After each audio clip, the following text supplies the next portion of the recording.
আপনাকে যেহেতু কেউ চিনে না, আপনি অন্যের ফেস থাম্বনেলে ব্যবহার করুন, তাদেরকে মানুষকে জানান যে আপনি এরা কিভাবে সাকসেস হচ্ছে আপনি জানেন, আপনি সেটা বের করেছেন ক্যালকুলেশনটা। আমার ভিডিওতে তো মানুষ আসেই না, কমেন্ট করে না, তাহলে আমি কোথায় কমেন্ট পাবো? এই লোক এভাবে উপরের দিকে গেছে, সাকসেস হচ্ছে, আর কি কি লিখে মানুষ সার্চ করছে ইউটিউবে। আপনি সে সম্বন্ধে ভিডিও বানান না, আপনার ভিডিওতে অনেক বেশি ভিউ আসবে। আমি বললাম ইউটিউবে যদি আপনি নতুন করে কাজ শুরু করে থাকেন, তাহলে সবচেয়ে বেশি নতুন অবস্থায় যে সমস্যাটায় পড়বেন সেটা হচ্ছে ভিডিওর টপিক নিয়ে। নতুন অবস্থায় কিন্তু আমাদের মাথায় টপিক আসে না বা আইডিয়া জেনারেট করতে পারি না। এক দুইবার যদিও বা এসে যায়, কিন্তু সেটা তো সবসময় আসছে না, তাই না? এই সময় আমাদের মাথায় কিন্তু বেশ কিছু চিন্তা ঘোরাফেরা করে, যেমন আমার চ্যানেলে আমি কোন ধরনের ভিডিও দিব, কোন ধরনের ভিডিওতে ভিউ বেশি হয়, বা কোন ধরনের ভিডিও দিলে ভাইরাল হবে, কোন ধরনের ভিডিওতে ইউটিউব মনিটাইজ দিবে বা দিবে না, আমরা ভিডিও আইডিয়া বা টপিকটা কোথায় পাবো, এবং টপিক যদি পেয়েও যায় বা আইডিয়া পেয়েও যায়, তাহলে আমরা সেটা নিয়ে ভিডিও কিভাবে তৈরি করব। তো এই ভিডিওতে আমি 5টা টপিক সম্পর্কে আপনাদের সাথে শেয়ার করব, এবং আশা করছি এই ভিডিওটি পুরোটা যদি আপনারা দেখেন, তাহলে টপিক সম্পর্কে আপনাদের সমস্ত ধারণা ক্লিয়ার হয়ে যাবে। আপনারা আপনাদের চ্যানেলের জন্য একটি পারফেক্ট টপিক কিন্তু খুঁজে পাবেন। তো বাকি ভিডিও শুরু করার আগে চ্যানেলটিতে একটি সাবস্ক্রাইব করে দিন এবং একটি লাইক করে দিন এই ভিডিওটিতে। এবার চলে আসেন মূল ভিডিওতে। দেখুন, এই ইন্ডাস্ট্রিতে কাজ করতে হলে আপনাদের কিন্তু বেশ কয়েকটি ফর্মুলা মেনে চলতে হবে। এই 5টি প্রশ্ন যেমন রয়েছে, তার জন্য রয়েছে 5টি ফর্মুলা। এরকম ফর্মুলা যদি ইউজ না করেন, তাহলে কিন্তু আপনি ভিডিও বানালে না আপনি ভিউ পাবেন, না আপনি পাবেন সাবস্ক্রাইবার, এবং আলটিমেটলি আপনি কিন্তু সাকসেস হতে পারবেন না। এই 5টি ফর্মুলার মধ্যে আমার কাছে 1 নাম্বার এবং 4 নাম্বার ফর্মুলাটা বেশি ফেভারিট। কেন বলছি ভিডিওর মধ্যে? তো নাম্বার 1 ফর্মুলার নাম হচ্ছে অন্যের আইডিয়া। সেটা কিভাবে? আপনার রিলেটেড যে ইউটিউবাররা রয়েছে তাদের চ্যানেল আপনাকে ফলো করতে হবে। দেখুন, আপনি যে বিষয়ে ভালো পারেন আপনি সেই বিষয়েই তো চ্যানেল খুলেছেন, তাই না? যে আপনি টেক চ্যানেল খুলবেন, আপনি টেক ভালো পারেন, আপনি রান্না ভালো পারেন, আপনি রান্নার চ্যানেল খুলেছেন, তাই না? তো আপনার নেট রিলেটেড যেসব চ্যানেল রয়েছে, টপ চ্যানেলগুলো, তার 10টি চ্যানেল আপনি সিলেক্ট করে নিন। তারপর তাদের 1 মাস বা 7 দিনের ভিডিওগুলো আপনি দেখুন যে তারা কি বিষয়ে ভিডিও বানাচ্ছে, কোন ট্রেন্ডিংয়ে ভিডিও বানাচ্ছে। আপনি কি করবেন? এই ভিডিওগুলোর মধ্যে অ্যানালাইজ করে দেখবেন যে আপনার জন্য কোনটা সুইটেবল হয়, আপনি কোনটা সম্পর্কে ভালো জানেন। তারপর কি করবেন? সে সম্বন্ধে আপনি ভিডিও তৈরি করবেন আপনার মতো করে। তাদেরটা কিন্তু কপি করা যাবে না, আপনি আপনার মতো করে ইনফরমেশন ক্রিয়েট করে সেটাকে দিয়ে কিন্তু একটা কমপ্লিট ভিডিও বানাতে পারেন। মনে রাখবেন, একজন ইউটিউবার কিন্তু চাইলেই সব বিষয় কভার করতে পারে না তার ভিডিওতে, কারণ সময় অল্প সময়ের মধ্যে ভিউয়ার্সদেরকে অনেক কিছু বোঝাতে হয়। তো তারা যে পয়েন্টগুলো মিস করে গেছে সেগুলো দিয়ে কিন্তু আপনি ভিডিওতে অ্যাড করে আপনার ভিডিওটা আরও তথ্য সমৃদ্ধ করতে পারেন। তাতে কি হবে? প্রথম অবস্থায় হয়তো বা ভিউ কম পাবেন, একটা সময় যে যখন আপনার চ্যানেলটি র্যাঙ্ক করবে, তখন কিন্তু আপনার এই ভিডিওটার কারণে আপনি কিন্তু অনেক বেশি ভাইরাল যেতে পারবেন। এরপর আসি ফর্মুলা নাম্বার 2, সেটা হচ্ছে কেস স্টাডি।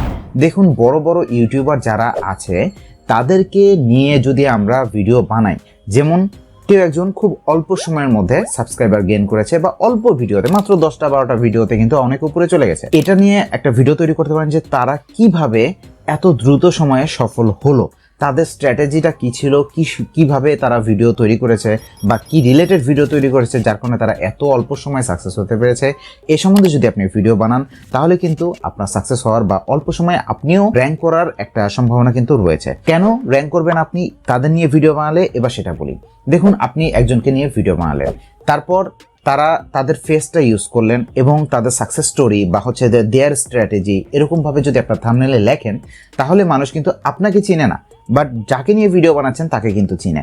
সো সে কিভাবে সাকসেস হয়েছে মানুষ সেটা জানতে চায়, কারণ লোকে জানে তারা অলরেডি সাকসেস। তো তাদের সাকসেস স্টোরি বা তাদের সাকসেসের স্ট্র্যাটেজি যদি আপনি ডিকোড করতে পারেন, আপনি যদি বুঝাইতে পারেন মানুষকে যে তারা কিভাবে সাকসেস হয়েছে, তাহলে কিন্তু আপনার ভিডিওতে মাঝখান থেকে অনেক সাবস্ক্রাইবার গেইন করতে পারবেন, তেমনি পারবেন অনেকটা ভিউ গেইন করতে।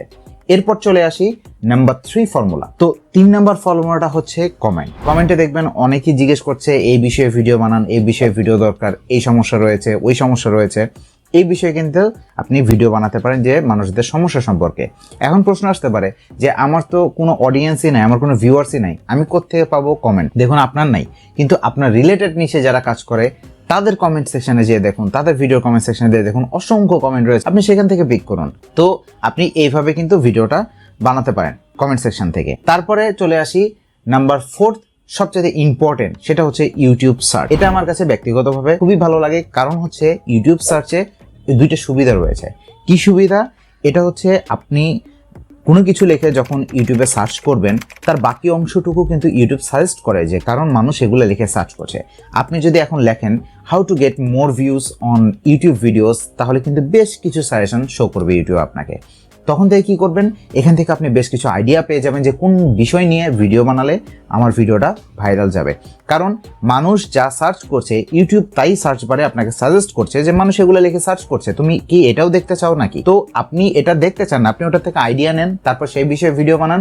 আর ওই বিষয়ে ভিডিও হওয়ার কারণে আপনার সার্চ র্যাঙ্কিংয়ে আপনি যখন ওগুলোতে টাইটেলে ইউজ করবেন বা আপনার ট্যাগসে ইউজ করবেন, কিওয়ার্ডে ইউজ করবেন, তখন কিন্তু আপনার ভিডিওটা ব্রাউজ ফিচারের মাধ্যমে কিন্তু তারা খুঁজে পাবে। তো এভাবে করে কিন্তু আপনি আপনার ভিডিওটা বা আপনার অল্প সময় ভিডিও ভাইরাল হতে পারেন। এই টাইপের ভিডিও দিলে কিন্তু আপনার ভিডিওর ভিউ বেশি হবে। নাম্বার 5 হচ্ছে ট্রেন্ডিং টপিক বা ট্রেন্ডিং ভাইরাল ভিডিওস।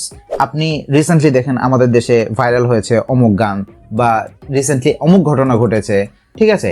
এই ধরনের কোনো নিউজ নিয়ে যদি আপনি কাজ করেন তাহলে কিন্তু আপনার ভাইরাল হওয়ার সম্ভাবনা অনেক বেশি। আবার রিসেন্টলি যে ভূমিকম্প হচ্ছে বা এই ধরনের কোনো কিছু নিয়ে কিন্তু অনেক নিউজ চলছে, সেগুলো নিয়েও কিন্তু আপনারা ভিডিও বানাতে পারেন। সেক্ষেত্রে কিন্তু অল্প সময়ের মধ্যে কিন্তু আপনার ভাইরাল হওয়ার সম্ভাবনা বেড়ে যাবে যদি আপনার নিউজ রিলেটেড বা এই রিলেটেড চ্যানেল হয়। আপনার চেষ্টা করবেন যে আশেপাশে আপনার কি ঘটে চলছে সেটা সম্পর্কে একটু খোঁজখবর রাখার এবং সে সম্পর্কে কিন্তু ভিডিও তৈরি করার। সাকসেস হতে সবারই সময় কম বেশি লাগে, কিন্তু আপনাদের ক্ষেত্রে সাকসেসের রেটটা বেড়ে যাবে। যেটা হচ্ছে সবাই তো আর নিউজ চ্যানেল করে না, যারা টেক চ্যানেল করে তারা কিভাবে নিউজ ভিডিও আপলোড করবে।